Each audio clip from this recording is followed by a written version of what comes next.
to like. Good. If you're a bedroom DJ, no one's gonna listen to your mix. As I said, no one really cares or has time. What are you doing? You're not allowed to play the same song twice. Yeah, you are. But like, things will go wrong. Yeah. As I've learned, like, it's very, very rare that you will get a gig where nothing goes wrong. Are you single?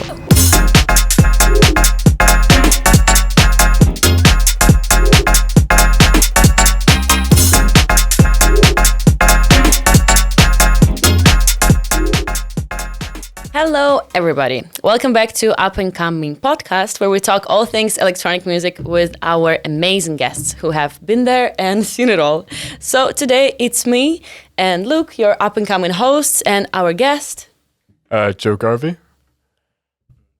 Nice. Where's the applause? Yeah. We never know what to say. But yeah, hello, Gravy. I mean, we call you Gravy. No, honestly, that's so fun because we actually have been calling you Gravy for some time. Yeah, you were saying as we were walking in, you kept calling me Gravy, and I was like, I'm not even picking up on it. But Nastia said, "Oh yeah, I messaged Joey," and I was like, "Joey?" Yeah, and he and I didn't. felt so bad. It was so fun because I was like, yeah, he's gonna be amazing. We should invite him to the podcast. Like he knows, so much. It's gonna be cool. He's like, who's Joe? Should we contact the Gravy guy instead? I'm like, come on. I'm sorry. But well, let's get started. Think you need to tell us your story, your path to being a DJ. Yes, just introduce yourself. I mean, introduce myself or I'm Joe Garvey. I've been a DJ for the last year. Sort of been appearing all around Cambridge. I'm also an audio tech. I've been doing events in Cambridge for about 2.5 years since I started uni. I guess that's it. Nice. You say you DJ, yeah? Yeah. How did that start? How's the road? I mean, it depends where you want to start. I started in live music because I went to an all boys school in Ireland, in Northern Ireland, called the Abbey, and to be honest, a bit of a shit school. But Really? it was You didn't really enjoy good it? at like two things. It was good at football and music. We had one of the best music departments I've ever seen in this school. And so in the local area, there was a really good band scene. Everyone and their mate played some kind of instrument, got in a band. Yeah. You go down, you'd play at like a school talent show or like a local pub or something. And so I joined a band at about 15. We did like one gig in a pub, missed the entry for my solo. Oh my god, it's always The a whole mess. band That's split okay. up because the Was it because of the bassist solo? was dating the lead singer. They split up. End of band. That's always the way it goes with like teenage bands. Wait, what was the band name? I want to say Sixth Sense, but that might have been the one that came after. So you had a couple. What's your next band? And then we tried reforming. Didn't really go anywhere. I moved to school for sixth form. I went to Banbridge Academy. Music wasn't quite as emphasized there, but there was a couple of us, we wanted to try and do something, and so we started a new band called Minimum Wage. Oh my We were god. just doing like So iconic. metric covers and Literally. stuff, like Scott Pilgrim type shit. Oh Yeah. man, I love Scott Pilgrim. And So good. yeah, right about then the pandemic happened. Live music, my like participation in any kind of live music was gone. You had 2 years of the pandemic basically just staying indoors. And throughout that time, I kind of really got into electronic music, but it was always a thing of being in your own room, you were listening to stuff Yeah. on your own, just trying to pass the time for like 2 years. I did a lot of fucking around with music, I'd try and just make weird shit. I'd done like a bit of production in music class in school, but like not loads. But from there, pandemic ended in sort of my first year of uni, and past couple of years, basically none of us in my year had a social life. I got put in a house in first year, which is kind of like unusual for a Cambridge student anyway. Normally you're in some kind of like halls of residence or something. House. Oh, wow. So we got stuck in like this. It was this like 1880s house, and we just used to throw some absolutely mental parties. And That's what you do. Yeah, the That's what you house do. parties. Usually Yeah, that's how all the that's DJing why, like yeah. starts. yeah, I mean, my mate would do the music for the parties. I actually didn't. But you know, we'd do sound, we'd do lights, and I remember one time, one of the guys. We were trying to go all out for this one. It was about the second term or first year in uni, and he volunteers to buy like the most expensive JBL party box off Amazon, like the ones that cost like $1,000. Oh wow. We stuck it in the corner, built like a chair fort around it, and then just returned it the next day on Amazon. Not the safest decision to make, but like he was happy to take that risk, and it was insane. There's photos of people crowd surfing. There's like 100 people in my living room. Oh my god, it sounds so fun. During the pandemic. Or Well, no, this was just after things ended. This was like, really what year are we in? 2021 maybe. So 22, early 22, I think. So you started basically DJing at those parties, yeah? No. No? So that's the thing, is I got an interest for running parties and for running events from that, and from just trying to make them sound as good as possible, and you know, doing lighting and everything for those. Comes to the next year, I'm vice president of the student union for our college, and we're running a BOP, which is like these kind of slightly silly Cambridge student events that colleges do, and we needed a DJ. I volunteered because I was like, fuck it can't be that hard to learn. I tried picking it up years ago, but there was never like a deadline or incentive to do it. And I've had a bit of a tendency to like go and try and learn things, and if I don't have something to work towards, it'll just stop. And so I drive over to the other side of Cambridge, pick up a set of decks for like 70, 80 quid off Facebook Marketplace. And the next week I'm doing a 5-hour set for a Cambridge Bop. Oh my 5 God. hours.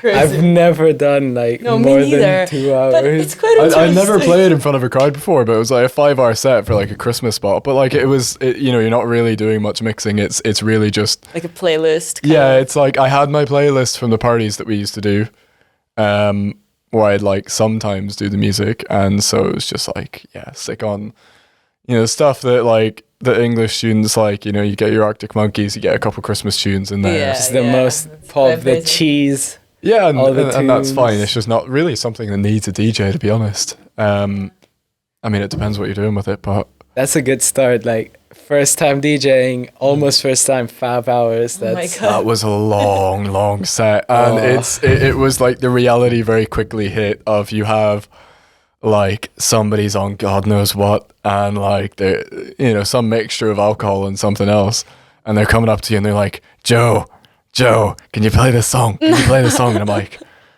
no, because we're currently like playing like some indie hits, Yeah, and you're no. asking me to play something from the 60s that just isn't going to work. Or like, you know, it'll be something like ridiculous, like it'll be in the middle of like Kanye, and somebody will ask for Taylor Swift, and it's like, okay, fair enough, crowd will probably enjoy that, but just not right now. It's like 9 Not p.m. and there's working. 10 people here. People haven't arrived yet.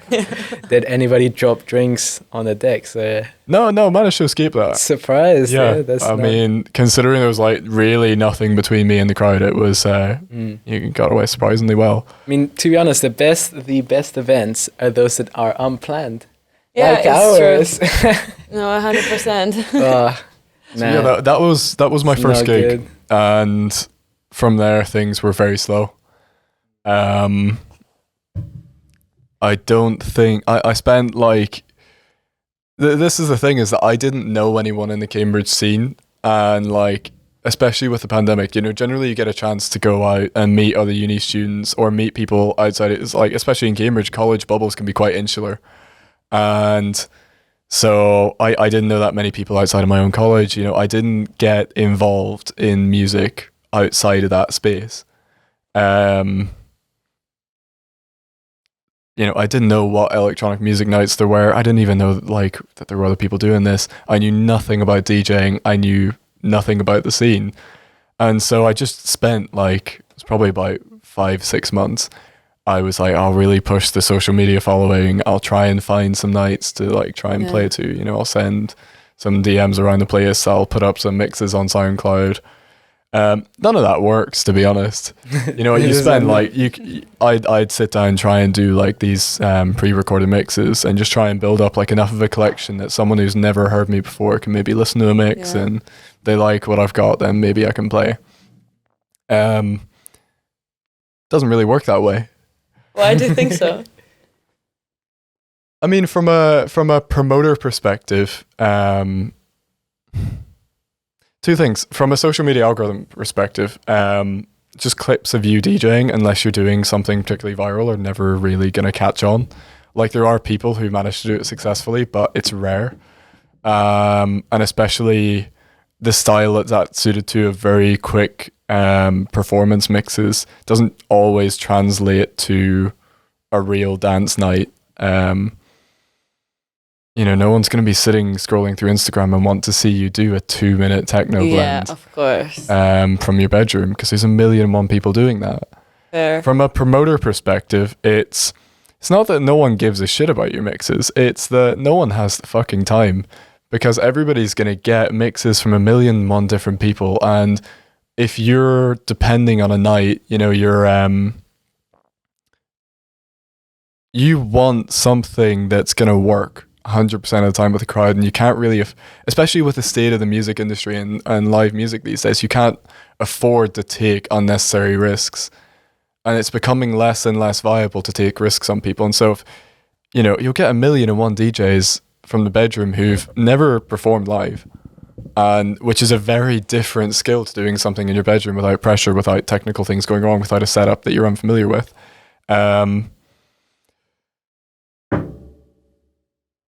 You're not going to listen to somebody's mix.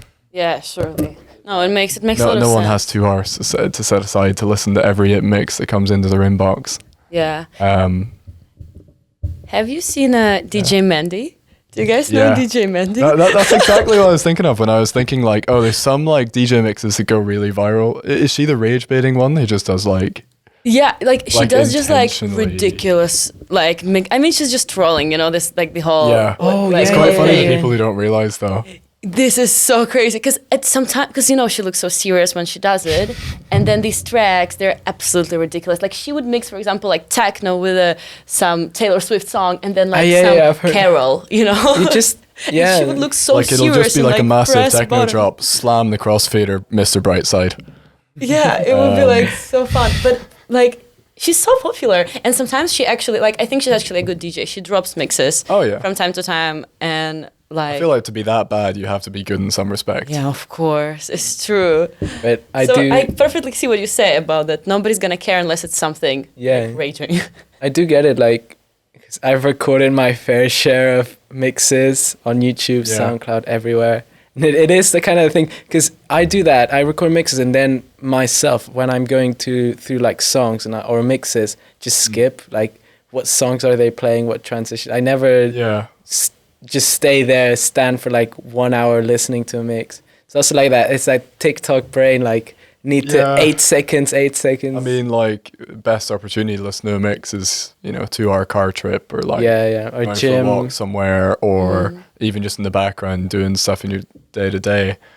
But apart from that, where do you have time to like? It's the same thing like watching movies, doing anything that takes like an extended period of time to sit down and do one thing. It's a big commitment to ask somebody to do. And so I never. Mic's moving. I basically had like a couple other college bops.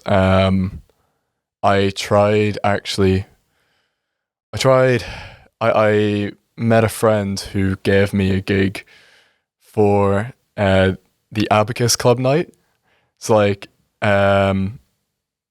Abacus is like an organization for international students in Cambridge.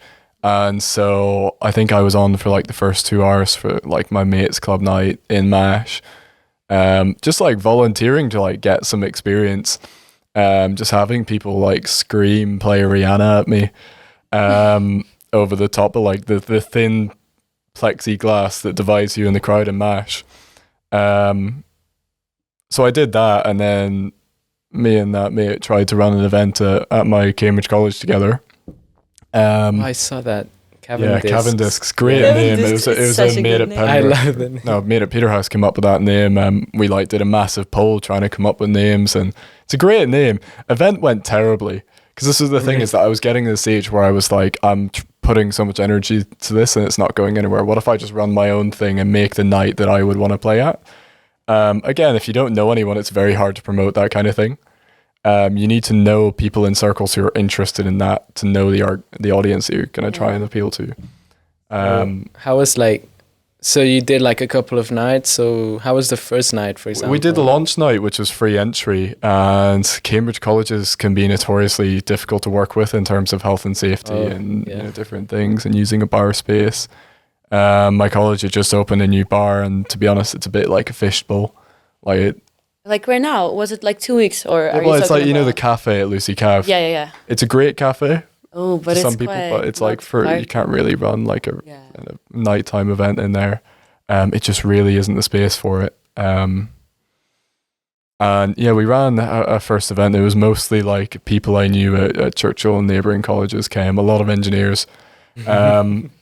Engineer part. Yeah. Actually. And like it went well until somebody snuck in drink, and then there was a massive thing where the night got shut down because too many people were sneaking in their own drinks that they hadn't bought there, and so that got shut down. The second night we tried doing paid tickets, and I contacted Fergus, who like had been running nights. Fergus is Avrant from Murky Sonics. You know, he'd been running nights in Cambridge for years, and I was like, okay, maybe if I get somebody who's like relatively well known in Cambridge, it might try and help this last. And we can get something regular going, and once it's regular, you know, people know to come. That night sold like 14 tickets. It had to be cancelled. Grim. That must it wasn't. Sorry, go on. Oh no, it must have felt kind of bad.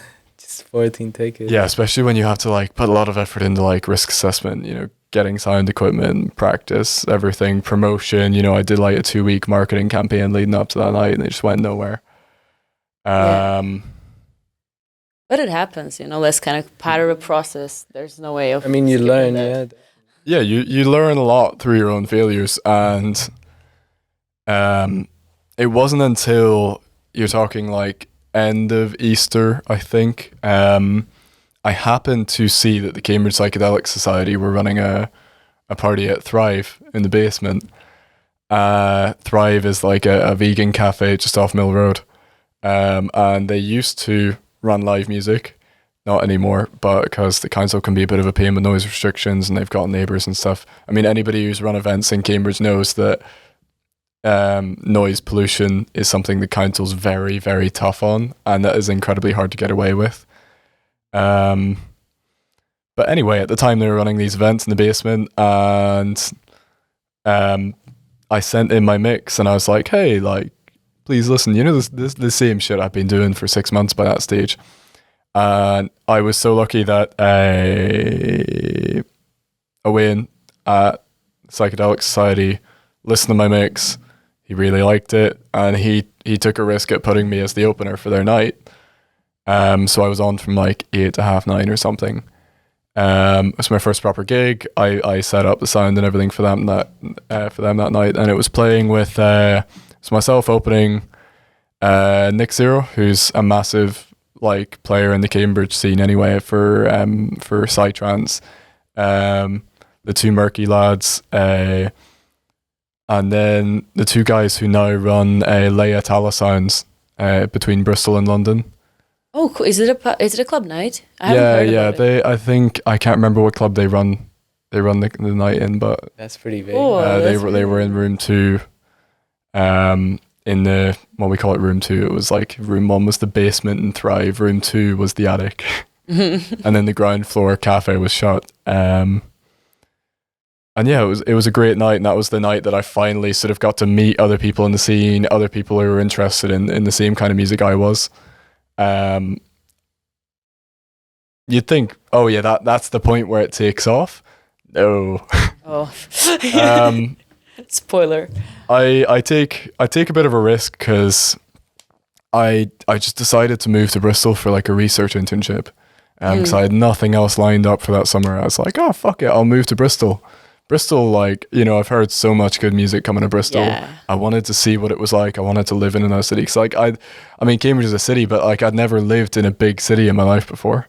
100%. I wanted to try it. So I moved to Bristol. I've got no friends in Bristol.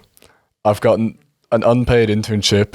And I'm living maybe like half an hour bus outside the city centre.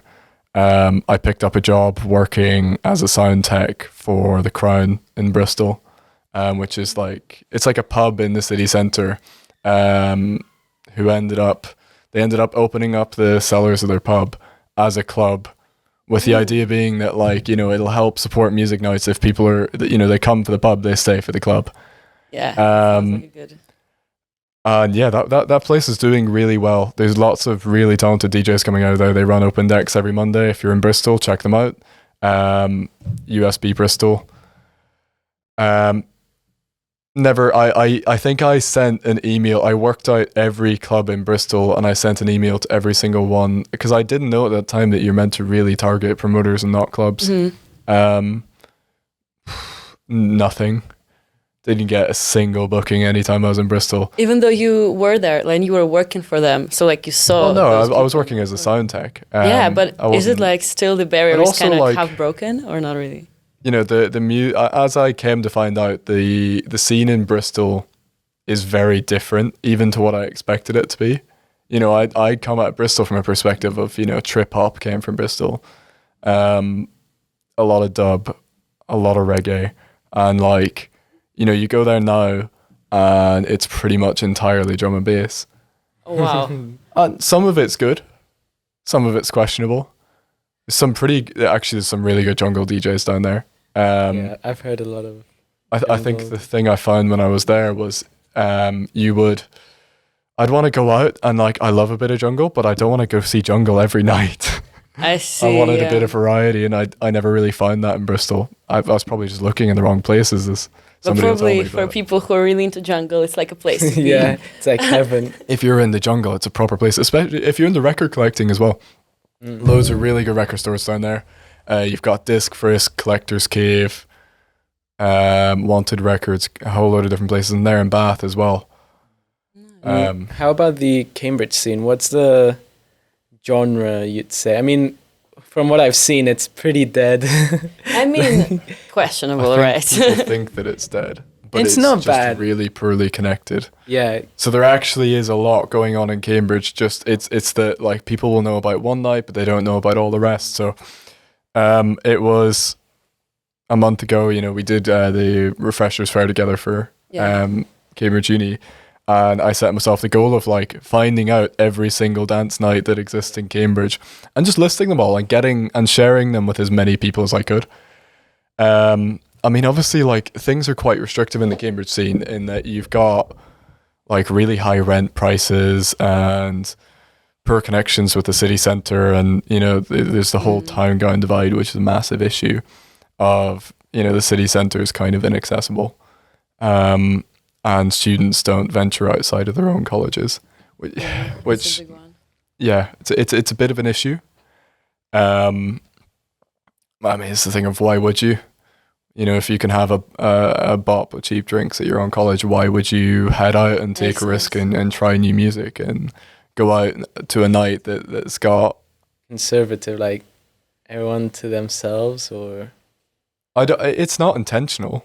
It's just, it's a historical thing that's kind of carried on to today. I mean, I get what you say, because came to Cambridge and I obviously knew like Mashed, Vinyl. They're like the big ones. And once you like start kind of like scraping, you see like, I don't know, something, Murky Sonics, start seeing all these other nights. But you do need to put the effort into like learning who's where, what's happening.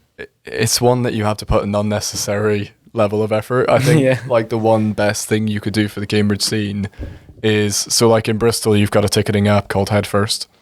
and it does wonders for the scene there.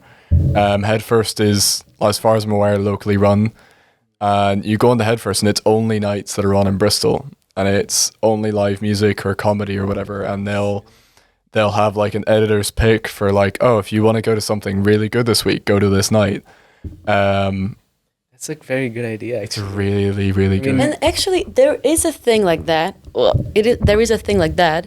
It's just very. It's not known. So there's this guy who does a night. It's called like Nighttime or something. Remember the one that we've been at the mixer, at the music mixer, and we met a guy, and then I kind of like set you up and left.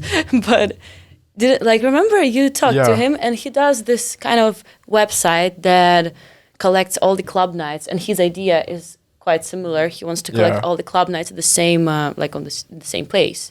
So you can find them all. But it doesn't have any of the like Mercasonics and Finfin and actually good stuff. It only has like mostly vinyl mash and those big clubs nights. But it's because, I guess, like if people would know about that they can I think that side of things definitely targets the more commercial side of things. Yeah, because I've got Dice, but Dice is very big. It's like... Yeah. Stuff. Same with Resident Advisor, it's more of a global kind of... But I'm surprised because how many... There's like maybe like more than 1,000 computer science students. You'd guess at least one of them would maybe... this is my pitch. I'll run it with somebody. If somebody's willing to back it, I'll give them the industry connections and try and convince everybody to centralize everything in one platform. I'd be down but too. This guy, so that's the thing. It's a Cambridge-based thing. It's only Cambridge, but it's a website. It's not like a platform. It's a website. If it'd be an app, it's quite inaccessible in terms of like who goes to websites nowadays? No, it's apps. It's Headfirst only has an iPhone app as far as I'm aware. Oh, that's. So I actually had to use the website. I don't have an iPhone. Yeah. But that didn't really stop anybody. Yeah, that's a good idea. I think if somebody's listening to this, get in contact. It'd be awesome, honestly, because but it's like once you put the effort, you start following Insta accounts, you see, because for example, you've got your timetable, you're DJing here, there, and stuff. Then you see like other clubs, there's like Off the Record, Slip Disc and stuff. Yeah, off the top of my head, you've got 2648. You've got Fine Sounds, which does a house and a techno night separately. They get in some like reasonably big names for that. And that's in the back room, 2648. Sound system for that's custom built by Damien Saunders, who does Disconnect Festival. He builds his own Paraflex subs for that. So it's one of the best sounding nights in Cambridge anyway. Something, which is, your more bass breaks, heavy stuff. Wiggle Room is on next month. What else we got? We've got Up and Coming. Yes, let's go. At Grain and Hop, you've got Serotonin Sessions and Maison, which are both kind of linked, as well as the Maison label that runs out of that. That's Jay Cardingham. At Junction, you've got Warning D&B, obviously one of the original drum and bass nights. Upstairs, they actually still have the original sound system in there. I was talking to one of the techs, Junctions. It's the original turbo sound system that they've had for decades. Because they upgraded and they moved it upstairs. Yeah, they moved it upstairs. They've redone the sound again at Junction. It used to be 218s, 215s or something like that. D&B Audio Technic. Now it's Cardioid 15s, which...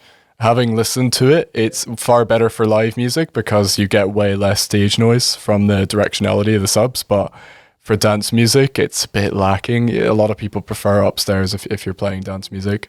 But you've got Warning, you've got Cambridge Dance, happened recently. Cambridge Dance? It's like funk, soul, gospel kind of stuff. Ooh. They do that in Junction too, in the smaller room at Junction. Yeah, that sounds pretty cool. Cambridge Northern Soul's one that's upcoming. Off the Record, run by Ollie Doggett of Slip Disc. Obviously, Slip Disc being one of the biggest club nights in Cambridge. But I think a lot of people are disappointed that it doesn't get marketed towards people who aren't students. Slip Disc obviously started as a student night and kind of has remained a Cambridge student night since. But given the names that they get in, the fact that it's pretty much the only place where you can go and see Joey Orbison or Tisha or big names. Ross from Friends alongside some student DJs. I think like... The feedback I've gotten is a great night, but like it's filled with some students who aren't necessarily there for the music. Yeah, so the audience, like the crowd. Yeah, is not. like sometimes it's a thing of like balancing that mainstream to dance kind of that mainstream to dance divide, where there are levels of electronic music that most people will get on perfectly fine with. If the more niche you try and go, the harder you're gonna have to push to try and find the crowd. Yeah, fair. And especially in Cambridge, which is quite a small city. Yeah. But you've been there for a while. How would you say the scene changed over the years? Like for the last... I mean, this is the thing, is that, so I've been here 2.5 years. What it was like, as I said, like I only came into the scene really in terms of knowing people 6 months ago. From about September, June onwards. That's pretty quick, actually. So like with 6 months, you start from nothing to playing it like... Yeah, I'd done one gigs. like proper dance event in Cambridge until September. Yeah. So... yeah, in September, that's actually when we met, right? When you played at it was Off the Record party? The second Off the Record at La Raza. Yeah, it was so good. I just arrived and it was a day of a Freshers Fair. And I think we met at the Freshers Fair, or I'm not sure. I think you were talking to Ollie, and because he was running it that night, I was probably talking to Ollie, and then he advertised the night. Oh, this was a good night. And I was shocked that, because when I came to Cambridge, I was living in London before, and I thought it's going to be horrible. There's going to be nowhere to go. There is like not electronic music, you have nothing. to put effort into But, I was so happy to find that night then. And then we had like amazing time, and the music was actually so good, and I was impressed. So the DJs that night were all slip disc people. But obviously with slip disc, the focus is on the headliners. Whereas Off the Record, is Ollie's own night that he won. I think is his own sort of personal project. And it's shaping up great. I mean, this Saturday we're doing a collaboration with Clara May event to do the launch party. Yes, I'm coming. I'll be there. Cellars. Clara Cellars is one of the best venues in Cambridge. It's situated under a church. Acoustics are terrible, but the team at Clare Sound work hard to try and do their best with it. So that should be pretty good. I'm excited for that this weekend.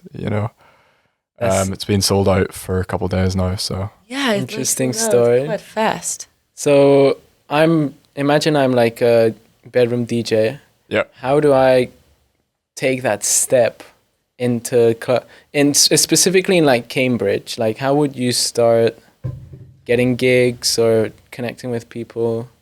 So problem number one is, are you a student or not? Right. If you're a student, it's a lot easier to make connections because of how many student-focused nights there are. If you're a bedroom DJ, no one's going to listen to your mix. As I said, no one really cares or has time. And it's not personal. It's not that your mixes are bad. It's just, it's a time commitment thing. You need to prove what kind of value you can add. So like,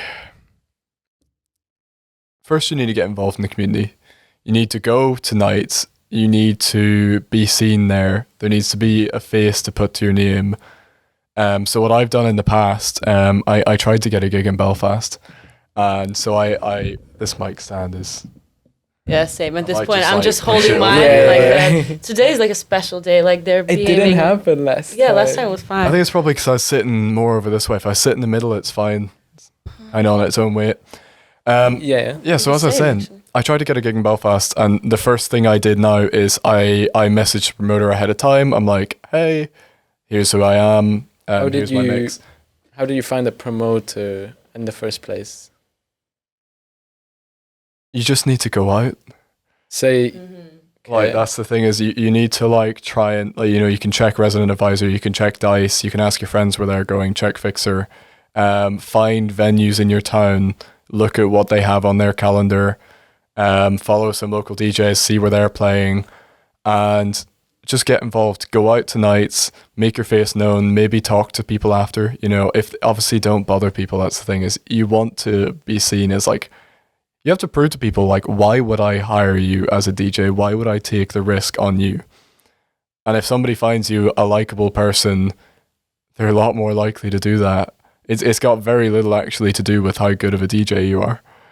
That, I mean, as you get better, you know, that might change, but the unfortunate reality is you need to go to nights, wait around after, maybe say hello, you know, say thanks. Oh, you know, I loved your set. Show up a couple times, then you can, because whenever you come up to somebody, if you go and ask them, oh, hey, can I play at your night? There's a lack of reciprocity there. Yeah. And people appreciate reciprocity in the sense that you're asking for a gig at their night. You haven't done anything for them. You're just some random stranger that they met tonight who says, oh, please hire me for your mix or whatever, you know. And so for me, how it ended up working was, you know, obviously I got that first break with Cambridge Psychedelic Society. But after that, it was, I met Ollie through Fergus and Rob, and that's how I ended up getting off the record, because he knew that I was a sound tech, that I have, you know, a sound system that I can rent out. So he was looking some speakers for his night, and he was like, you know, if you do the sound, I'll give you a set. And I was like, okay, that's great, because and the reason that relationship works is because I'm providing value to him. You know, like there's a reciprocity there in that I support your night, you support me, and you build up these relationships within the scene that then means you can continue to sustain that. So you need to give something other than your DJing skills. That can be one way of doing it. That's the way I've done it. Is just through like technical skill. You know, I can do lights, I can do sound, and I can provide those things for a night. And then, you know, someone knows me, they trust me, they might give me a gig. But like,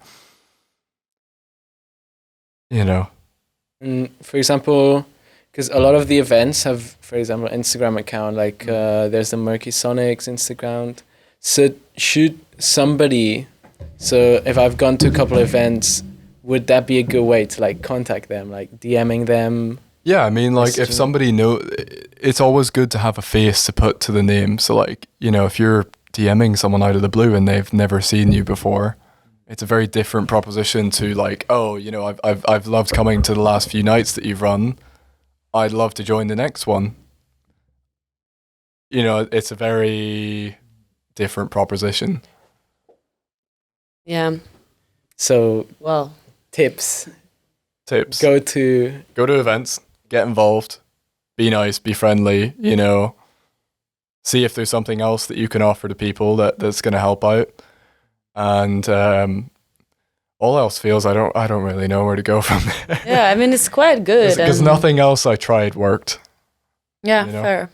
Yeah, I kind of agree. Like all those, sometimes there are opportunities online, but those opportunities are, as you say, they're faceless. You are not a person with these people. You're just like a mix and an email. So it's very easy to just close a tab and never see you again, kind of.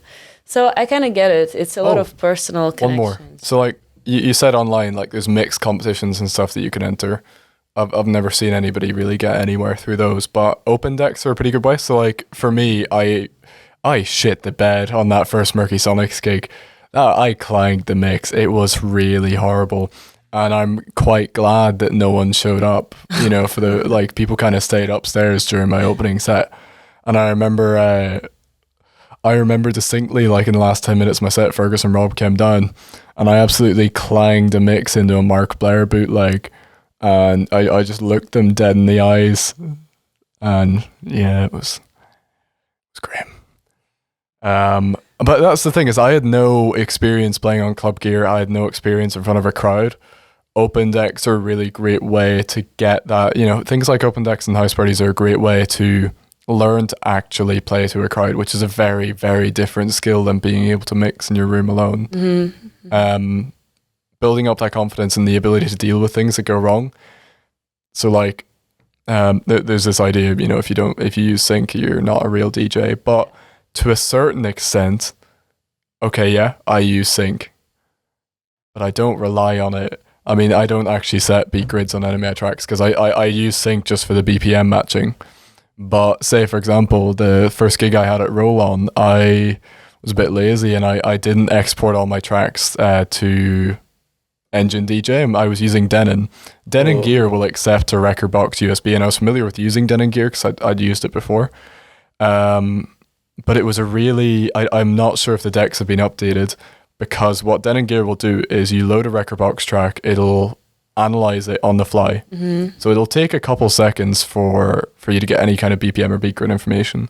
If Denon decks haven't been updated, they will give you incorrect information. Oh, that's even worse. And so when you use sync, it'll actually push it further out of sync. Or you can deal with beat grids being wrong, but if you can't beat match by ear, what's going to happen is you're going to get a gig someday where the CDJ shit the bed, or in some cases the venue just didn't provide you with a link cable. And so you need to be prepared for things like that. You need to be professional in the sense of you need to bring minimum 2 USBs to every gig, because if the link cable doesn't work, if one of the CDJs doesn't work, if your USB stops working, you need to bring 2 or even 3 USBs with the same music on it, and you need to be able to beat match by ear, not necessarily to the level of like a vinyl DJ, but sufficiently well. Yeah. Even if it means staring at the waveform, at least if you can do it, that's better than nothing, because things will go wrong.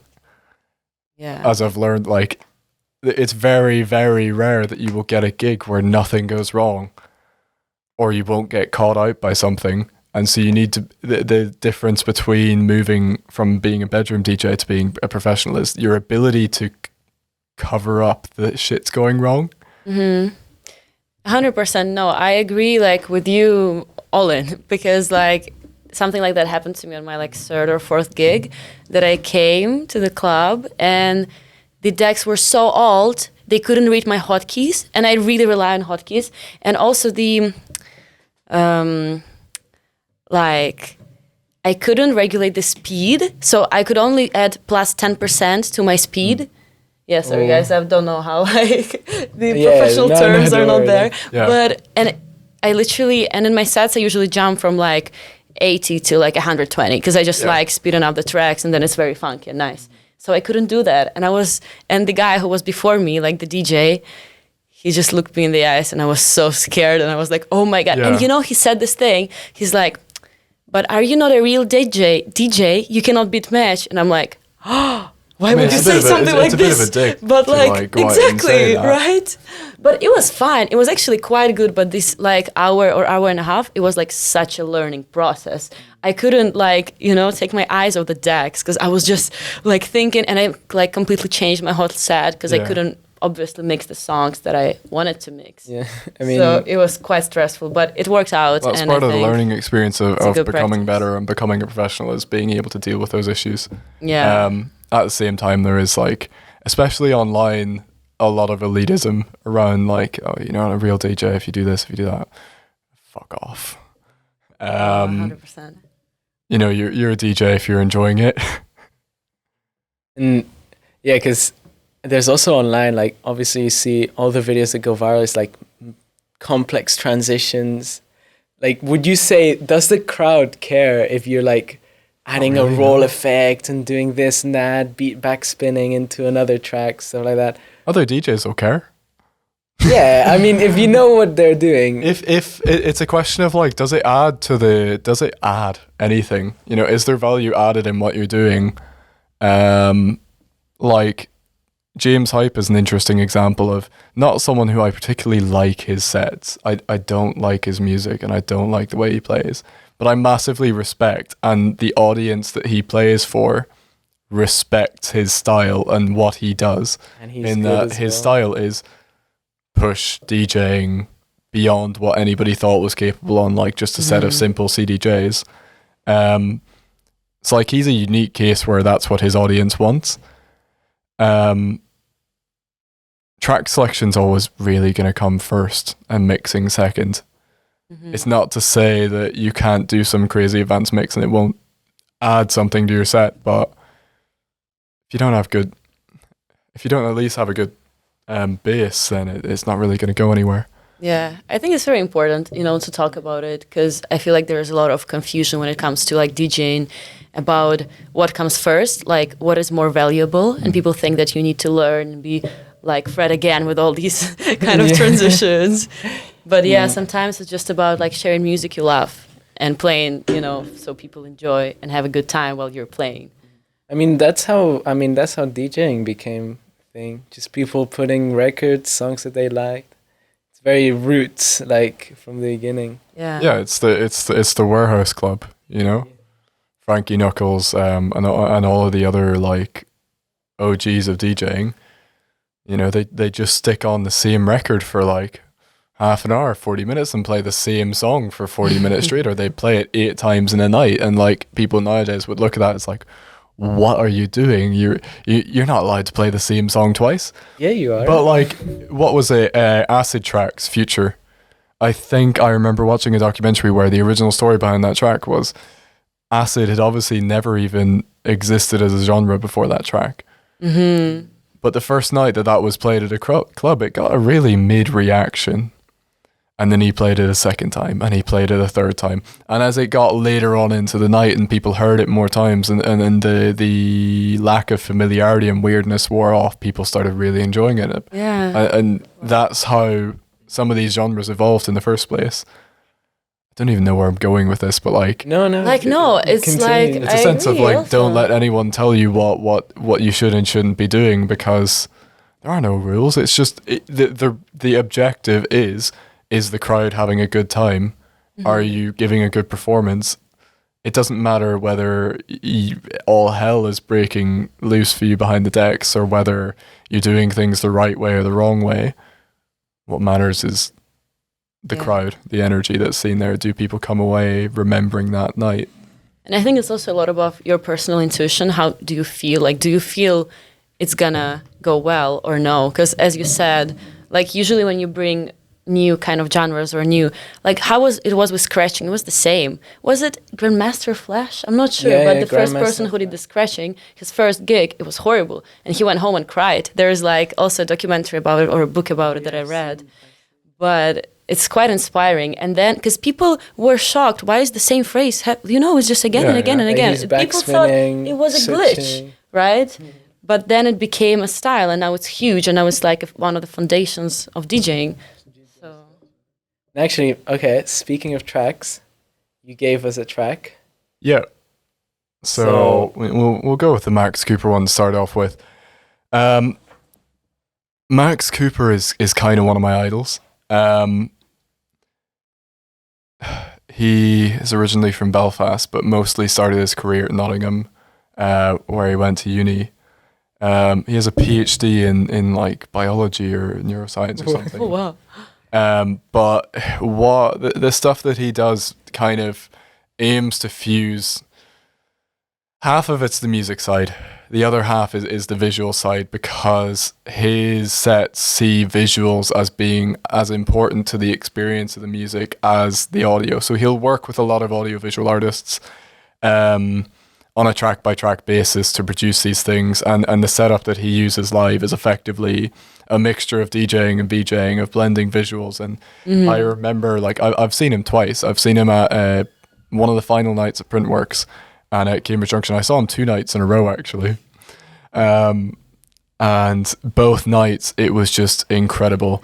Like, it's he uses a lot of sub bass elements in his tracks, and I remember on the system at Junction before they've redone it, I was wearing like loose cargos, and my trousers were going back and forth. The turbo sound subs are just so... It was the D&B Audio Technica ones, actually. Was it? It was downstairs. They changed it. But it was before they changed it, and it was also, I think, just the way that particular song worked with the subs. It was beautiful. All right, let's play it. Played.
That was a nice track. I can't imagine the visuals because there's a lot of people, video DJs. It's kind of been dying as of late. You don't really. Pioneer released a couple of video DJ decks and stuff, but they don't do it anymore. Was it picking up at some point? I mean, he has like a hybrid Ableton setup that he uses, I think, but it's kind of difficult to find info on it.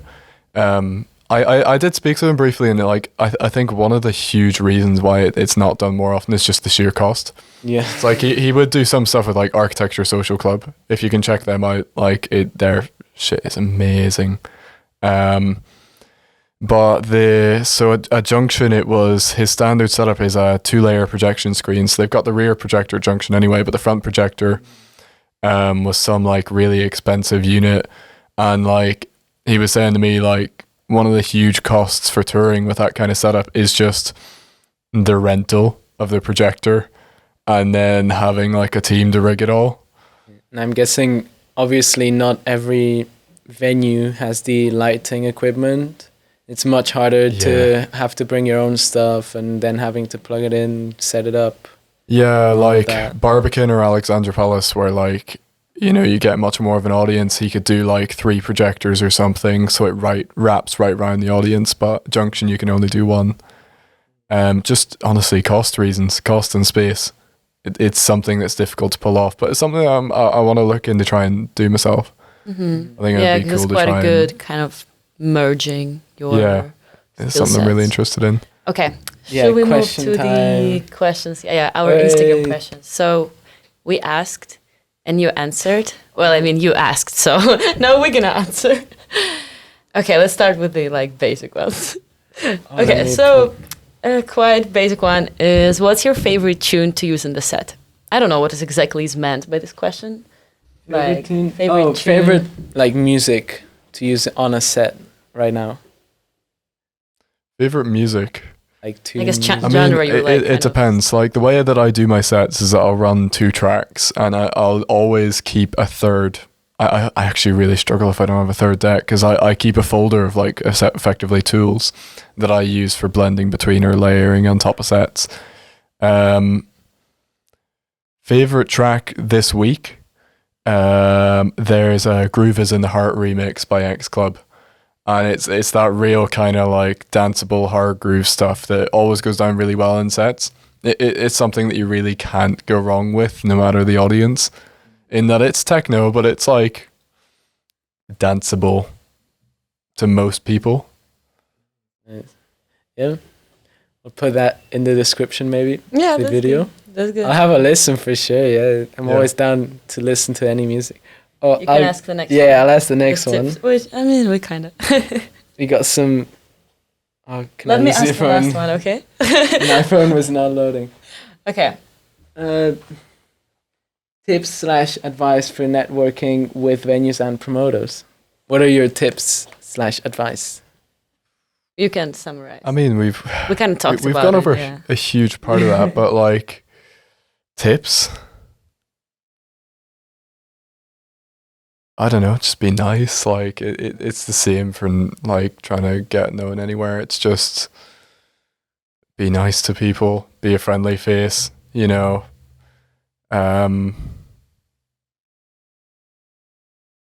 Yeah. I guess. Listen back on the podcast. Yeah, there's not really much to say. Rewind. It's Joe Gravy Giza. Who was that from? I guess it's not a question, it's just a statement. Finn. Yeah. That's it. What is your favorite producer right now? Artist/producer?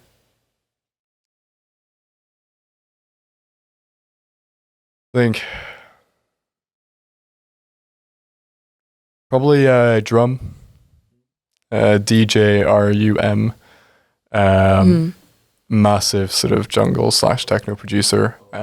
Very similar to Max Cooper in that he uses a lot of like low sub bass, but just the way that he brings together very disparate sort of influences and elements is just, there's kind of like a beauty to his tracks that you don't see in a lot of other dance music. Nice, I'll check him out. I don't know him. Yeah, I'll check him out. Okay, I guess you do the last one. Okay, so the last one. Are you single? Yeah. Okay. I Guess, guess we covered it all. guess who asked that? Who do you think asked that? Yuval. Yeah. Yeah. Exactly. He knows anyway. Yeah. I guess he wanted everybody else to know. now it's live. Now you guys know. Fuck's sake, Yuval. Oh. All right. Those were the questions. Okay. Let's keep on. Cool. Okay. So next track. Any info? It is that X Club Groove in the Heart remix.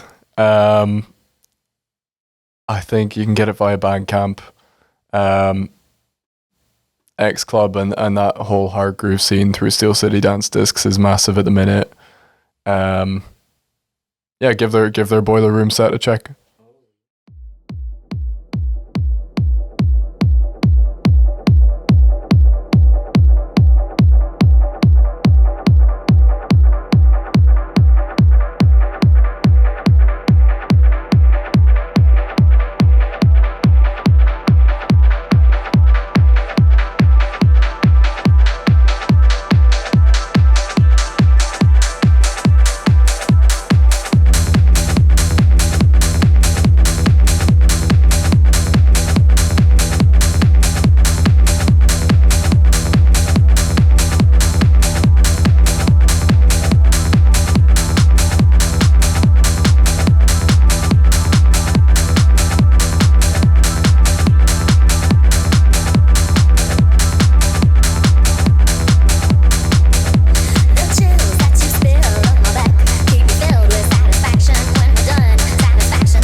All right. Thank you very much for that track. It was very nice. Like, I was surprised. Very nice track. I really liked it. So, yeah. Yeah. Well, I guess we're gonna wrap it up because we already went quite a bit over time. But yeah, it was amazing talking to you, Joey. And I think everybody's gonna enjoy all your little tips and tricks. And I think we covered quite a lot today. And there's a lot of important stuff that we talked about. So yeah, I guess, do you have a final message to the audience? Not really, to be honest. Okay, then I guess that's it. All right. Thank you so much. Hopefully we can have you another time. Yes. If you want All to. right. You think? Thanks for having me. And, Appreciate it. yeah. And wait, you can find us. Oh. You can find us Instagram, YouTube, Maybe Spotify soon. maybe Spotify, at Cam Up and Coming, on YouTube at Cam Cambridge, at Up and Coming. I always forget. Yeah, I well, should you know the know drill. It's gonna this. be like written somewhere here Yeah, or behind. Yeah. In the description. Below the Follow video, yeah. us, drop a follow, and yeah. See you. Bye bye.